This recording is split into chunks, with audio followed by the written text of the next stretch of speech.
तो दिल्ली में रंगदारी, फिरौती, चाकूबाजी और हत्याओं की वारदातें लगातार बढ़ रही हैं। दिल्ली की कानून व्यवस्था पर आम आदमी पार्टी लगातार केंद्र सरकार पर हमलावर है। दिल्ली के पूर्व मुख्यमंत्री और आम आदमी पार्टी के राष्ट्रीय संयोजक अरविंद केजरीवाल ने केंद्रीय गृह मंत्री अमित शाह पर निशाना साधते हुए कहा कि दिल्ली में आज कोई भी वर्ग सुरक्षित नहीं है। जी Delhi NCR Haryana news channel से खास बातचीत में अरविंद केजरीवाल ने कहा कि दिल्ली में खुलेआम गैंग वॉर चल रहा है और बदमाशों में दिल्ली पुलिस का खौफ नहीं है। केजरीवाल ने कहा कि दिल्ली की कानून व्यवस्था की जिम्मेदारी अमित शाह की है और दिल्ली को सुरक्षा देने में अमित शाह पूरी तरह से फेल हुए हैं। केजरीवाल ने कहा कि अमित शाह से दिल्ली नहीं संभल रही। देश की राजधानी दिल्ली में लगातार क्राइम की वारदातें बढ़ रही है। अब ऐसे में आम आदमी पार्टी इस मुद्दे को दरअसल जोर शोर से उठा रही है। आम आदमी पार्टी के राष्ट्र संयोजक और दिल्ली के पूर्व मुख्यमंत्री लगातार उन परिवारों से भी मुलाकात कर रहे हैं, वहां पहुंच रहे हैं, उनको सांत्वना भी दे रहे हैं। लेकिन क्योंकि देश की राजधानी दिल्ली है और क्राइम लगातार, फिरौती की घटनाएं, मर्डर की घटनाएं, महिलाओं से रेप की घटनाएं, ये एकदम तेजी से हुई हैं। और इसी सब को बातचीत के लिए हमारे साथ आम आदमी पार्टी के राष्ट्र संयोजक और दिल्ली के पूर्व मुख्यमंत्री अरविंद केजरीवाल जी हैं। अरविंद सर, लगातार आप भी देख रहे हैं दिल्ली में जो क्राइम बढ़ रहा है, एकदम इतनी तेजी, और देश की राजधानी दिल्ली है, ऐसे में लगातार फिरौती मांगी जा रही है व्यापारियों से, मर्डर की लगातार घटनाएं सामने आ रही है, महिलाएं अपने आप को असुरक्षित महसूस कर रही हैं। आज भी विश्वासनगर में हमने देखा कि वहां पे फायरिंग हुई व्यापारियों पे। मतलब हर तबका कहीं ना कहीं डरा हुआ है। वही मैं आवाज उठा रहा हूँ कि हर तबका दिल्ली का, कोई वर्ग सुरक्षित नहीं है। दिल्ली के लोग दहशत की जिंदगी इस वक्त जी रहे हैं। पिछले कई दिनों से मैं कई परिवारों से मिलने के लिए गया, दिल्ली में कोने कोने में मैं गया, लोगों से मिला और लोगों से मिलके पूछा कि क्या हुआ। तो आज दिल्ली में व्यापारी डरा हुआ है क्योंकि उनको फिरौती की कॉल्स आ रही हैं, इतने पैसे दे दो नहीं तो तुम्हारे परिवार को मार डालेंगे। और जो गैंगस्टर्स हैं वो जो फिरौती की कॉल करते हैं उनको एग्जैक्ट लोकेशन पता होती है। वो कहते हैं तेरा बेटा इस टाइम यहाँ पे है, अगर तूने पैसे नहीं दे तो तेरे बेटे को मार देंगे, तेरी बेटी इस टाइम यहाँ पे है, तेरा वाइफ यहाँ पे है। वो एग्जैक्ट लोकेशन बताते हैं। जैसे एक कार के शोरूम वाला है, उसके पास फिरौती की कॉल आई कि 5 करोड़ रुपए दे दो, उसने मना कर दिया तो उसके शोरूम पे आके 22 राउंड फायरिंग की उन लोगों ने उसके शोरूम के ऊपर, उसे डराने के लिए।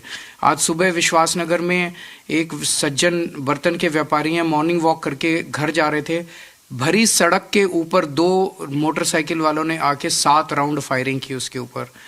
खुलेआम दिल्ली में गैंग वॉर चल रहे हैं। ऐसे लगता है जैसे वो 90 के दशक की जब मुंबई होती थी, जहां अंडरवर्ल्ड ने पूरा कब्जा कर लिया था मुंबई पे, वही हाल आज दिल्ली का हो गया है। व्यापारी डरे हुए हैं, महिलाएं डरी हुई हैं, सीनियर सिटीजन्स डरे हुए हैं, बच्चे डरे हुए हैं, युवा डरे हुए हैं। आप सड़क पे अपना मोबाइल फ़ोन लेके नहीं चल सकते, आपका मोबाइल फ़ोन छीन लिया जाएगा। आप सड़क के ऊपर चलते हैं, आपका पर्स छीन लिया जाता है, आपकी चेन स्नैचिंग हो जाती है। खुलेआम दिल्ली के अंदर बेखौफ, कोई डर नहीं है पुलिस का, कोई डर नहीं है प्रशासन का इनको। तो दिल्ली की कानून व्यवस्था सीधे सीधे गृह मंत्रालय के अंडर में आती है, अमित शाह जी के अंडर में आती है। तो अमित शाह जी को जवाब तो देना पड़ेगा कि वो कर क्या रहे हैं। वो केवल और केवल बीजेपी को चुनाव जिताते घूम रहे हैं पूरे देश के अंदर, उनको दिल्ली की कोई चिंता नहीं है। उन्होंने दिल्ली राम भरोसे छोड़ दी है। अब दिल्ली उनसे संभल नहीं रही है और बुरा हाल कर दिया उन्होंने दिल्ली का।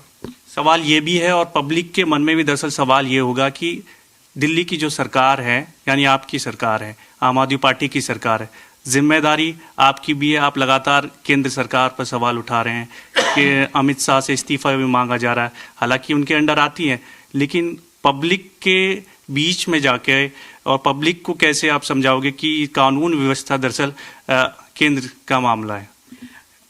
मैं आपको संविधान की वो बता देता हूँ कि क्या वो है। संविधान के तहत 2 सरकारें दिल्ली में साथ साथ पैरेलल चलती हैं। एक दिल्ली सरकार, आम आदमी पार्टी की सरकार। तो लोगों ने हमें वोट दिया, स्कूल ठीक करो, हमने स्कूल ठीक कर दिए। लोगों ने कहा बिजली ठीक करो, हमने बिजली ठीक कर दी। लोगों ने कहा अस्पताल ठीक करो, हमने अस्पताल ठीक कर दिए। संविधान के तहत लोगों ने दिल्ली की सुरक्षा की और पुलिस की जिम्मेदारी केंद्र सरकार को दी, बीजेपी सरकार को दी। उसमें हमारा कोई हस्तक्षेप ही नहीं है। मैं दिल्ली पुलिस को कुछ नहीं बोल सकता क्योंकि वो सीधे दिल्ली केंद्र सरकार के, बीजेपी के सरकार के अंडर में आती है और केंद्र में गृह मंत्रालय के अंडर में आती है। अमित शाह जी के अंडर में आती है। तो जिसकी जो जिम्मेदारी है उसी की जवाबदेही। कल को कोई स्कूल नहीं चलेगा तो आप मुझसे जवाबदेही मांगोगे, अगर कहीं बिजली नहीं आएगी, पावर कट लगेगा, आपके बिल ज़्यादा आ जाएंगे तो आप मेरी जवाबदेही मांगोगे। लेकिन अगर सुरक्षा की जिम्मेदारी है तो वो सीधे सीधे अमित शाह जी के अंडर में आती है। उनको एक ही जिम्मेदारी दी है दिल्ली की जनता ने, सुरक्षा की, दिल्ली पुलिस की, कानून व्यवस्था की, और उनसे वो काम भी नहीं हो पा रहा है। बहुत बहुत शुक्रिया बात के लिए। तो आम आदमी पार्टी के राष्ट्र संयोजक अरविंद जी केजरीवाल कह रहे हैं कि जो कानूनी व्यवस्था है दरअसल सेंट्रल का हिस्सा है, अमित शाह की जिम्मेदारी है, उनको वो बेहतर करनी चाहिए और उनसे हालांकि मौजूदा जो स्थिति देखें वो संभल रही है। ऐसे में लगातार आम आदमी पार्टी की सरकार उनसे इस्तीफे की भी दरअसल मांग कर रही है। वीडियो जर्नलिस्ट प्रमोद के साथ दिवेश कुमार, जी मीडिया, दिल्ली।